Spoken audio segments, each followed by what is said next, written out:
அமைதியை தருகிற ஒரே ஒருவர் ஆண்டவர் இயேசு மட்டுமே. எனவேதான் அவர் சொன்னார் எபேசியர் 3:20 ஏதும் சொல்வது போல, வேண்டிக் கொள்வதற்கும் நினைப்பதற்கும் மிகவும் அதிகமாய் கிரியை செய்கிற வல்லமையின்படியே.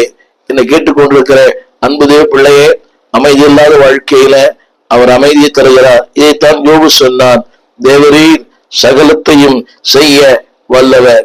என்னுடைய கருப்பொருள் என்னவென்றால், நீ நினைக்கலாம் எல்லாம் முடிந்தது. இல்லை, அவர் எங்கே நீ முடிக்கிறாயோ அங்கே அவர் ஆரம்பிக்கிறார். என்னை கேட்டுக்கொண்டிருக்கிற அன்பு தேவ பிள்ளையே, God gives the calmness, God gives the comfort. இதை தொடர்ந்து எங்கள் ஒவ்வொரு அதிகாரத்தை வாசிக்கலாம். யோபு 42:2 அவன் சொல்லுகிறான், தேவரீர் நீ சகலத்தையும் செய்ய வல்லவர். லூக்கா சுவிசேஷம் 1:37 அந்த வார்த்தை இப்படி சொல்லுகிறது, 37, தேவனால் கூடாத காரியம் ஒன்றுமில்லை.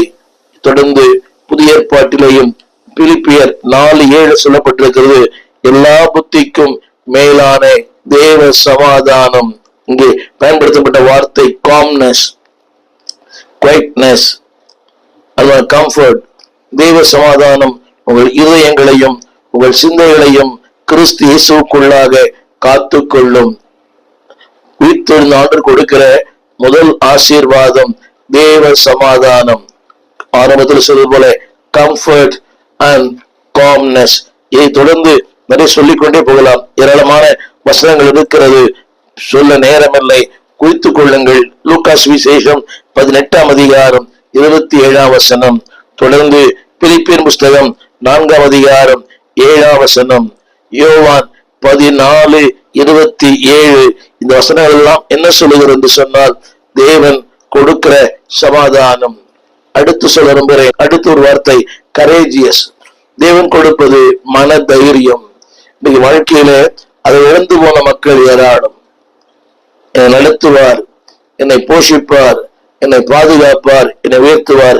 அன்பானவர்களே, கிறிஸ்துவின் உயிர்த்தெழுதல் கொடுக்கிற அடுத்த ஆசீர்வாதம் என்னவென்றால் கரேஜியஸ், ஒரு மன உறுதி, மன தைரியம். வாசிக்கிறேன் கேளுங்கள்.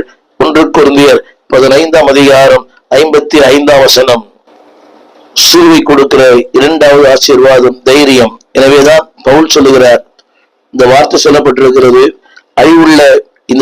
அழிவுள்ளதாகிய இது அழியாமையும் சாவுக்கேதுவான இது சாவானின் தடித்துக் கொள்ளும். அங்கே ஒரு தைரியத்தை சொல்லுகிறார் பாருங்கள். 55 மரணமே உன் கூர் எங்கே, பாதாளமே உன் ஜெயம் எங்கே. இது